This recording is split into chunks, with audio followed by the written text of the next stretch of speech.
According to the British Prime Minister's office, 2 British naval patrol vessels will be sent to the island of Jersey as a quote-unquote precautionary measure amid an escalating dispute over fishing rights with France.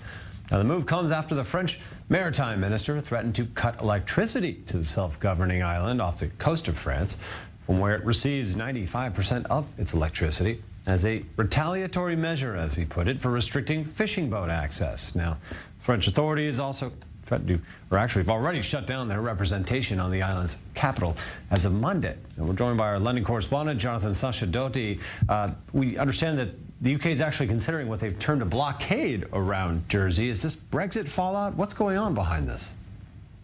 This is all taking place because of Brexit, no doubt about it. And what's been in place since January is an interim measurement where French vessels were still allowed access to Jersey's waters for the purpose of fishing.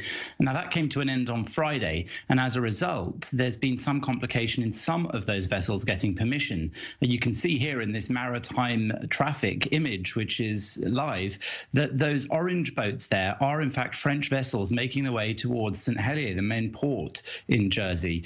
The argument seems to be over whether or not they've been given permits easily enough to continue their fishing activity in this area.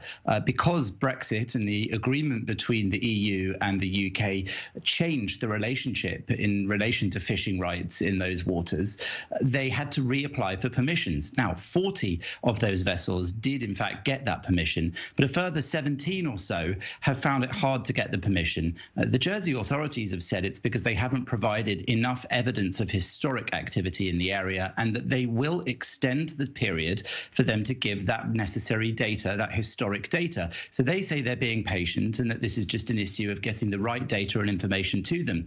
The French, though, are saying that this is bureaucracy being used to limit their rights to fishing in the area, and that's where this escalation seems to have come from, with the French maritime minister saying that France would even consider ending the supply of electricity to Jersey, which comes predominantly from France in a commercial agreement.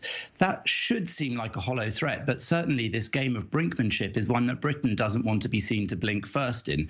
And that's why these 2 naval vessels are now being sent to the area. One has already arrived to patrol the fishing waters, something that is standard practice for the Royal Navy. But certainly this is sending a very clear signal to the French from Britain that they don't agree with this idea of a blockade of the port. And now we see this rising to the top level here. The Prime Minister's office, naval vessels deployed. Does this speak to just the economic value of these fishing waters? How important is it? How important economically?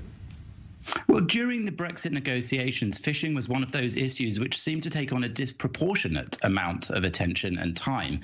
But this was not just symbolic. There is, of course, economic interest, but it also has symbolic significance because Britain, as an island nation, is one that wants to protect its waterways. And fishing was made, along with the Northern Ireland issue, one of the main debates of the whole Brexit negotiation. So we're seeing here that just because the agreement was put in place and just because Britain has now left the EU, these concerns don't just go away. In fact, they could be getting worse, as we're seeing, because as the new arrangements are put into practice, we're talking about something that took place just on Friday, the end of that buffer agreement, there will be complications like this. And if every time that happens, we see the Royal Navy being put in place or a threat of cutting off electricity to a British Crown dependency island, then things could get quite messy in the future. And now you're talking about seeing the Navy deployed and these semi-extreme steps here, but is this just part of the growing pains, working out the kinks of what was in some ways a hasty Brexit here, or is this somewhat more serious, as we can tell? Well, absolutely. You might say that it was a hasty Brexit, though for many living in the United Kingdom, the idea of Brexit and the negotiations dragged on and on and on for many years. However, this is undoubtedly part of the ironing out of kinks and creases in the agreement, but that won't be easy, and that's something that could take some years across the board, across all the areas that the Brexit agreement covered.